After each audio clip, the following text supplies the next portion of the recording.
நீங்கள் பார்த்து கொண்டிருப்பது ஊடக போராளி கிருபா பிள்ளையின் யூடியூப் சேனல். வணக்கம். இன்று நவம்பர் மாதம் 25ஆம் தேதி 2024ஆம் வருடம் கார்த்திகை மாதம் 10ஆம் தேதி. EC24 நியூஸின் தலைப்புச் செய்திகள். கனடா கண்ட மோசமான பிரதமர் ட்ரூடோ என கொந்தளிக்கும் பொதுமக்கள். நட்டத்தை எதிர்நோக்கவிருக்கும் கனடிய தபால் திணைக்களம். ஆளுநர் அரசின் செயற்பாட்டால் மகிழ்ச்சி அடைவதாக தெரிவித்தார் முன்னாள் அமைச்சர்.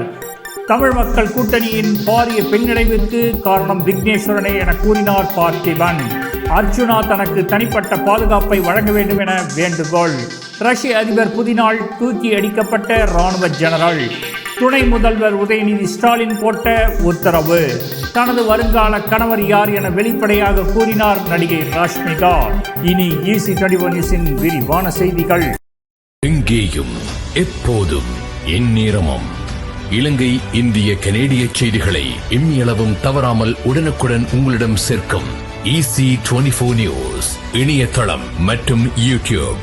கனடாவில் நம்பிக்கை மிக்க பிரபலமான தமிழ் செய்தித்தளம். கனேடிய நிகழ்வுகளை வெளிக்கொணரவும் சுவாரஸ்யமான விளம்பரங்களுக்கும் உங்கள் வியாபாரத்தை விரிவாக்கிக் கொள்ள EC24 நியூஸ் ஊடக போராளி கிருபா பிள்ளையை அழையுங்கள். தொலைபேசி 4164145562 416-414-5562. Email EC24newskiruba@gmail.com. EC24news.com. யூடியூபில் EC24 நியூஸ். EC24 நியூஸ், உங்கள் செய்திகள் எல்லோரிடமும். கனடாவில் ஒரு பகுதியில் வன்முறை நிகழ்ந்து கொண்டிருந்த போது கனடிய பிரதமர் இன்னொரு பகுதியில் இசை நிகழ்ச்சியை பார்த்து ரசித்துக் கொண்டிருந்தார் என கனடா மக்கள் கோபத்துடன் சமூக வலைதளங்களில் விமர்சனம் செய்து வருவது பரபரப்பை ஏற்படுத்தியுள்ளது.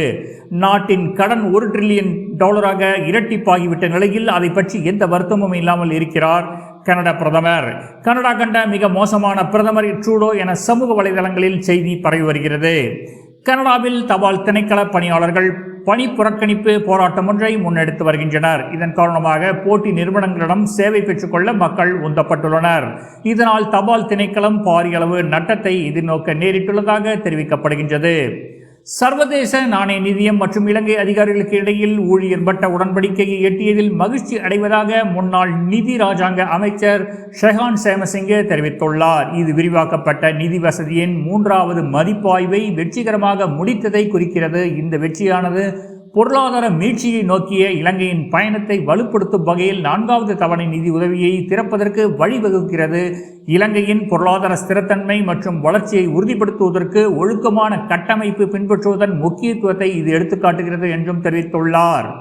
இம்முறை நாடாளுமன்ற தேர்தலில் தமிழ் மக்கள் கூட்டணியின் என்றும் இல்லாத வகையில் எல்லா கட்சிகளையும் விட நாங்கள் பாரிய பின்னடைவை எதிர்நோக்கியமைக்கு CV விக்னேஸ்வரனின் மதுபான சாலை அனுமதி பத்திரம் விவகாரம் தான் காரணம் என தமிழ் மக்கள் கூட்டணியின் உறுப்பினர் பார்த்திபன் தெரிவித்துள்ளார். உண்மையை வெளியில் சொல்லத்தான் வேண்டும். இதனை நான் அவரிடமும் நேரடியாக தெரிவித்திருக்கிறேன்.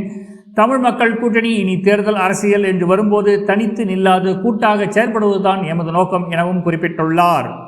யாழ் மாவட்ட நாடாளுமன்ற உறுப்பினர் அர்ஜுனா ராமநாதன் தனக்கு தனிப்பட்ட பாதுகாப்பை வழங்க வேண்டும் என வேண்டுகோள் விடுத்துள்ளதாக கூறப்படுகின்றது. நாடாளுமன்ற ஆசனம் தொடர்பான சம்பவத்தினால் என்னால் வீதியில் நடக்கக்கூட முடியாத நிலை காணப்படுவதாகவும் குறிப்பிட்டுள்ளார். என்னை பேட்டி கண்டவர்கள் நான் விடுதலை புலிகள் இயக்கத்தை சார்ந்தவனா என்ற கேள்வியை எழுப்பினார்கள். நான் இல்லை என பதிலளித்தேன் எனவும் அர்ஜுனா தெரிவித்துள்ளார். ரஷ்யா உக்ரைன் இடையேயான போர் கடந்த சில வாரங்களில் மிக மோசமான நிலைக்கு சென்றுள்ளது. இந்த சூழலில் ரஷ்ய பாதுகாப்புத்துறை அமைச்சகம் முக்கியமாக சீனியர் ஜெனரல் ஒருவரை நீக்கியுள்ளதாக தகவல் வெளியாகியுள்ளது. உக்ரைன் போர் தொடர்பாக பொய்யான தகவல்களை அளித்ததாலேயே அவரை ரஷ்ய ராணுவம் நீக்கியுள்ளதாக கூறப்படுகிறது.